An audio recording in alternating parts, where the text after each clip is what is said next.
घर और किचन के काम तो हम सभी करते हैं, लेकिन जो काम झंझट भरे हैं ना, अगर उनको कुछ टिप्स और ट्रिक्स के थ्रू किए जाएँ तो बहुत ही सरल और आसान हो जाते हैं। साथ ही साथ हमारा समय और पैसा दोनों बचता है। Hello everyone, welcome back to my channel. आज मैं फिर हाजिर हो गई हूँ आपके लिए बहुत ही यूज़फुल किचन टिप्स लेकर। तो आज की मेरी जो पहली टिप है वो है चक्रा बेलन को लेकर। जो लोग घर में लकड़ी के चक्रा बेलन इस्तेमाल करते हैं ना, उनके लिए तो ये बहुत ज़्यादा उपयोगी होने वाली है।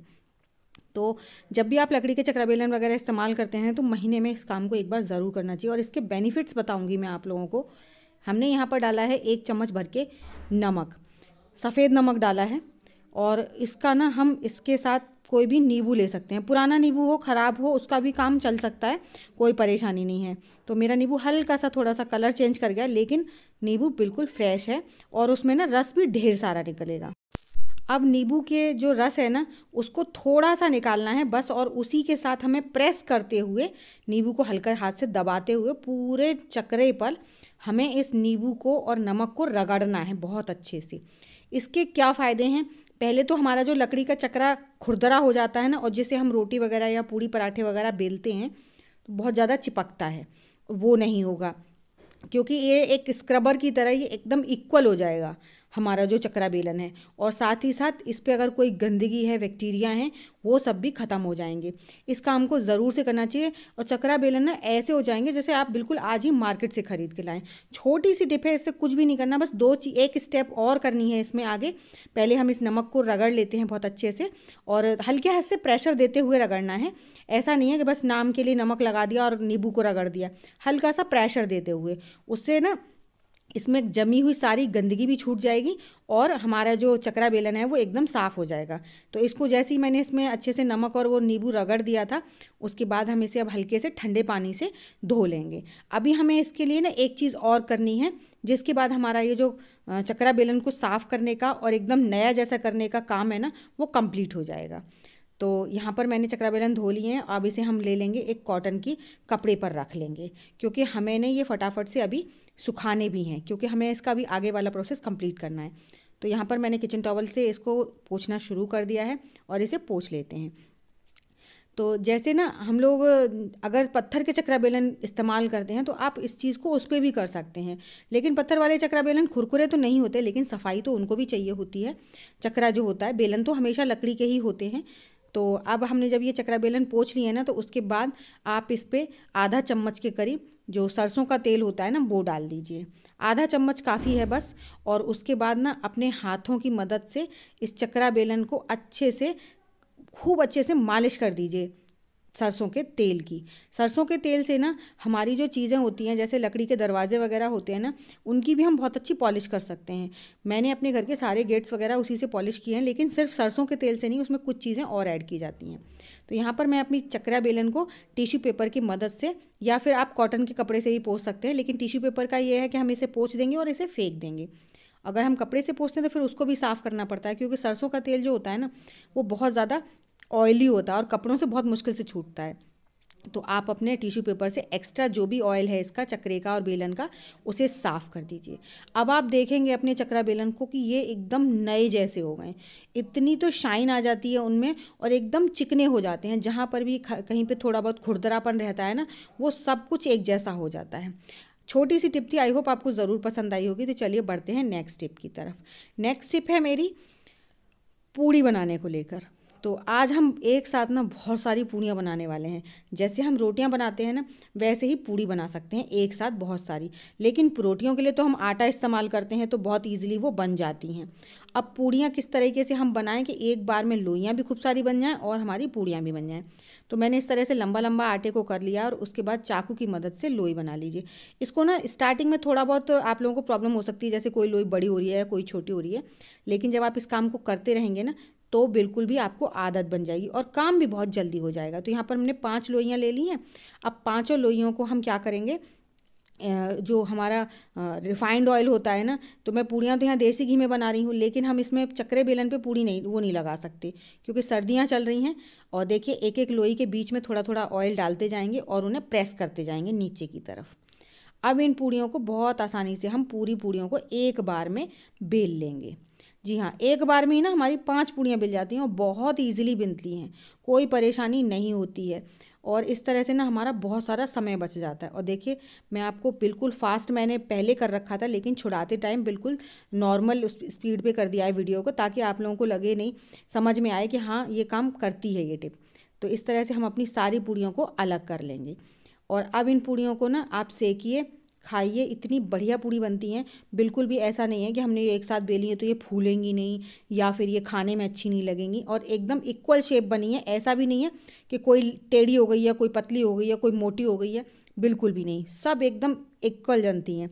सर्दियों में बस आप इस चीज़ का ध्यान रखिएगा कि आप अगर देसी घी में खाना बना रहे हैं तो उसको इस्तेमाल मत कीजिएगा लगाने में, क्योंकि जो घी होता है ना वो चिपक जाता है, और तो हमारी पूड़ियाँ वो अलग नहीं होंगी, वो आपस में और ज़्यादा स्टिकी हो जाएंगी, ना तो वो बिल पाएंगी ना फिर वो छूट पाएंगी अच्छे से। तो आप रिफाइंड ऑयल यूज़ कर लीजिए या फिर मस्टर्ड ऑयल यूज़ कर लीजिए। सरसों के तेल से कोई परेशानी नहीं है, ना तो उसमें महक आती है बनने के बाद में और ना ही वो चिपकता है।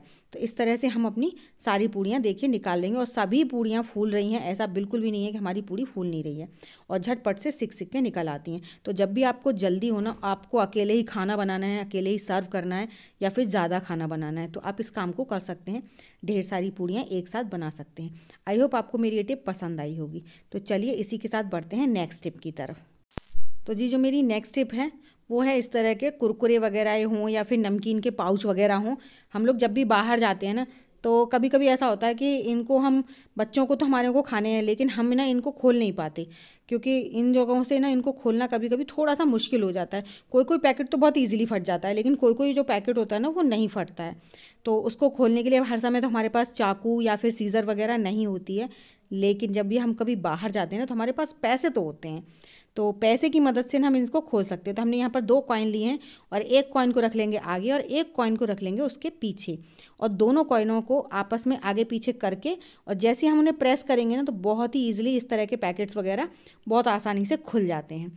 तो छोटी सी टिप थी, लेकिन बहुत ही ज़्यादा उपयोगी थी, क्योंकि जब हम कभी नहीं खोल पाते हैं ना तो बहुत ज़्यादा प्रॉब्लम होती है। अब उसे मुँह से खोलो तो वो अच्छा नहीं लगता, क्योंकि ये हमेशा बाहर खुले में रखे रहते हैं और इनमें गंदगी भी होती है।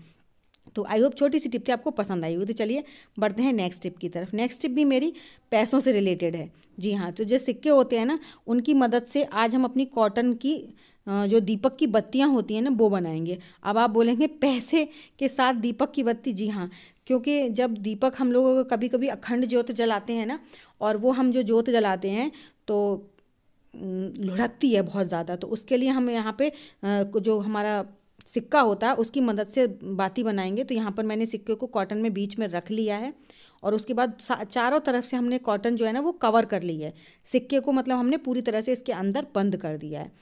अब हम अपने हाथों पे थोड़ा सा घी या दूध वगैरह कुछ भी लगा सकते हैं, जिससे कि हमें ये बाती को अच्छे से गोल शेप देने में आसानी हो और एकदम परफेक्ट हमारी बाती बने। तो मैंने हल्का सा घी लगा लिया है, सर्दियाँ हैं तो सर्दियों में ना घी अच्छा काम करता है। तो देखिए इस तरह से ना आप अपनी अखंड ज्योति के लिए बाती बना सकते हैं। या फिर हमारे घर में कथा वगैरह होती है, हवन वगैरह होता है ना, तो बड़ा बर्तन में हम दीपक जलाते हैं, जिससे कि दीपक काफ़ी देर तक जले और हमें बड़ी बाती की ज़रूरत होती है। तो इस तरह से आप ना अपने घर में जब भी आपको इस तरह की दीपक खुले बर्तन में जलाना है या बड़ी बाती मतलब इस चाहिए हमें, और हमारे पास लंबी बाती वाला अखंड ज्योति नहीं है, हमें किसी कटोरी वगैरह में दीपक जलाना है और हम चाहते हैं कि वो दीपक काफ़ी समय तक जलता रहे, तो आप इस तरह से ना सिक्के को कॉटन के अंदर बंद करके और फिर बाती बनाइए। इस तरीके से जो बातियाँ होती हैं ना उन्हें आप कितनी भी पूरी तरह से डिप करके भी रखेंगे ना बर्तन के अंदर घी में या तेल में, तो वो बाती ना बिल्कुल भी लुढ़कती नहीं है। वरना नॉर्मली हम कॉटन की कितनी भी बड़ी बाती बना दें तो वो लुढ़कती बहुत है, और हम ज़्यादा ही कॉटन इस्तेमाल कर दें तो उसमें हमारा घी बहुत ज़्यादा वेस्ट हो जाता है। तो इस तरह से आपको जब भी अखंड ज्योति वैसे जलानी हो खुले हुए बर्तन में, तो इस टिप को ज़रूर से ट्राई कीजिएगा, बहुत ही उपयोगी है। तो चलिए बढ़ते हैं नेक्स्ट टिप की तरफ। नेक्स्ट टिप है मेरी टमाटर को लेकर।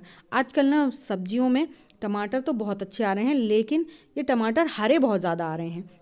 देख सकते हैं ये टमाटर बिल्कुल ऐसा लग रहा है जैसे एकदम कच्चा है। अब इन टमाटरों का जब हम खाने पीने में इस्तेमाल करते हैं ना तो इससे सब्जी का कलर अच्छा आता है और ना ही टेस्ट आता है, क्योंकि ये टमाटर खट्टे बहुत ज़्यादा होते हैं और मिठास तो इनमें बिल्कुल भी होती नहीं है, और कलर तो बिल्कुल है ही नहीं, लगता ही नहीं है हमने अपनी सब्जी में टमाटर डाले हैं, एकदम खट्टी खट्टी सब्जी हो जाती है। तो उसके लिए ना एक छोटी सी टिप है, आप चाहते हैं आपके जो हरे टमाटर हैं वो लाल हो जाएं, तो उसके लिए एक बहुत ही सिंपल सी ट्रिक है, आप उसे यूज़ कर सकते हैं। आपके घर में बच्चों के कैप वगैरह हों, फटे पुराने हों, कोई दिक्कत नहीं है, स्वेटर हो, कैप हो या फिर लोवर टी शर्ट हो, लेकिन गर्म होनी चाहिए, ऊनी जो होते हैं वूलन के, उसमें आप इन टमाटरों को भर के रख दीजिए।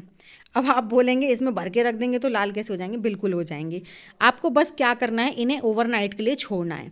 आप पूरे दिन के लिए छोड़ दीजिए या फिर पूरी रात के लिए, 10 से 12 घंटे आप इसमें बंद कर कर इन्हें रख दीजिए।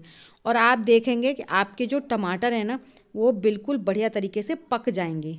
इसमें हमने कुछ भी नहीं डाला है। मैं आप लोगों को टमाटर जो होते हैं ना, हरे टमाटर, उनको लाल करने की एक टिप और भी शेयर कर चुकी हूँ, वो भी बहुत अच्छे से काम करती है, लेकिन ये और ज़्यादा अच्छे से काम करती है। तो देखिए, हमने इसको पूरी रात के लिए छोड़ दिया था, और उसके बाद जब हम इसमें से टमाटर निकाल रहे हैं, देख सकते हैं आप, जो हमने हरे हरे टमाटर रखे थे वो लाल हो चुके हैं पूरी तरह से। और जो ये बड़ा वाला टमाटर था, ये कुछ ज़्यादा ही हरा था, इसलिए इसने हल्का सा कलर कम लाल चेंज किया है, क्योंकि ये ज़्यादा हरा था। अगर ज़्यादा हरे टमाटर हैं तो उन्हें थोड़े और ज़्यादा टाइम के लिए रख दीजिए, और जो दूसरे वाले टमाटर हैं, ये थोड़े से कलर इनके पिंकिश थे, तो वो ज़्यादा लाल हो गए। तो इस तरह से अब आप इनको सलाद में खाइए या सब्जी में डालिए, और इनमें मिठास भी आ जाता है। तो छोटी सी टिप थी, आई होप आपको ज़रूर पसंद आई होगी। अगर टिप पसंद आई हो तो प्लीज़ वीडियो को लाइक और चैनल को सब्सक्राइब करना बिल्कुल मत भूलिएगा। साथ ही साथ मुझे कमेंट कर कर ये भी बताइएगा कि आप मेरी वीडियो किस गांव या किस शहर से देख रहे हैं, ताकि मैं आप लोगों को थैंक्स कर सकूं। तो चलिए, मिलूंगी आपको अपनी नेक्स्ट वीडियो में। Bye bye.